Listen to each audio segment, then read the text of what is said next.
Баршаларыңызға сәлем, біздің Ақтастырған YouTube арнасының көрермендері. Бүгін біз сіздермен дәл осындай ферменттелген капуста немесе квашеная капуста деп те атап кетсек болады. Дәл соны үй жағдайында оп-оңай әдіспен жасауды үйренетін боламыз. Ол үшін құрамына керек заттар: орам жапырақ, сәбіз, қара бұрыш, яғни үлкен горошек тәрізді, және лавр жапырақтары қажет болады. Ең алдымен осылай орам жапырағымызды алып, дәл осылай бөліктерге бөліп алатын боламыз.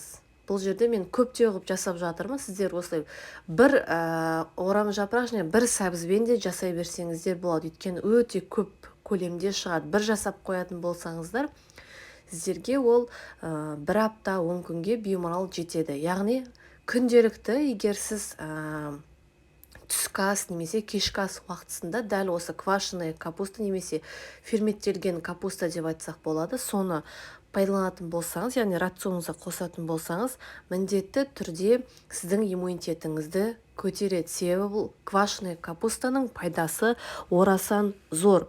Яғни бұл квашеная капустаның құрамында кальций, темір, магний, фосфор, натрий, цинк, витамин С бар екен. Яғни құрамы өте витаминдерге бай болып тұр. Сондай-ақ бұл квашеная капустаны не үшін біз тұтынамыз? Оның ең бірінші алғашқы себебі ішек микрофлорасы. Яғни бұл квашеная капустаның ішек микрофлорасына пайдасы өте зор. Яғни табиғи пробиотик, ішектердегі газдың түзілуін азайтады.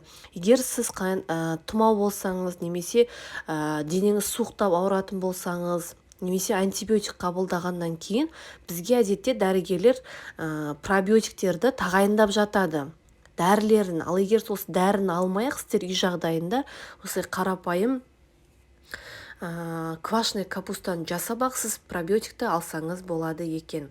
Міне сәбізімізді үкіштен өткіздік, орам жапырақты турап алдық. Енді оның үстіне татымына қарап тұз қосамыз, қара бұрышты қосамыз, және лавр жапырақтарын бөліп қосатын боламыз.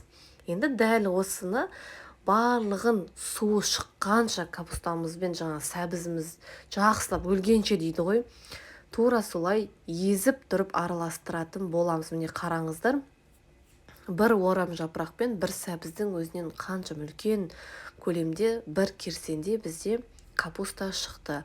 Өте дәмді болады. Енді негіз байқасаңыздар, мынау кәріс халқы осы квашеная капустаны өте көп жейді. Байқасаңыздар, кәрістің қыздарының, жалпы кәріс халқының терілері өте балғын, жап-жас, дендері өте сау болып әдемі көрінеді. Себебі олар үнемі рационда күнделікті квашеная капустаны тұтынады. Міне барлығын жақсылап езіп алдық. Енді осылай банкаларымызға біртіндеп орналастырып шығамыз. Әр салған сайын осылай қолдың күшімен міндетті түрде нығыздап саламыз.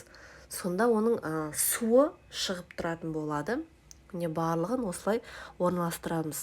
Сондай-ақ бізде бұл ферменттелген капуста холестеринді төмендетеді, яғни салмақты бір қалыпты ұстауға көмектеседі. Себебі организмдегі метаболизм процесін жақсартады екен. Яғни салмақ тастау кезеңінде міндетті түрде осы квашеная капустаны тұтынған абзал болып табылады. Өйткені калориясы өте аз, құрамы витаминдерге бай болып келеді. Міне осылай банкаларымызға жақсылап қолдың көмегімен езіп тұрып орналастырып шығамыз. Міне біздің ферменттелген квашеная капусталарымыз дайын болды. Міндетті түрде жасап көріңіздер. Осының үстіне аздап су қосасыздар.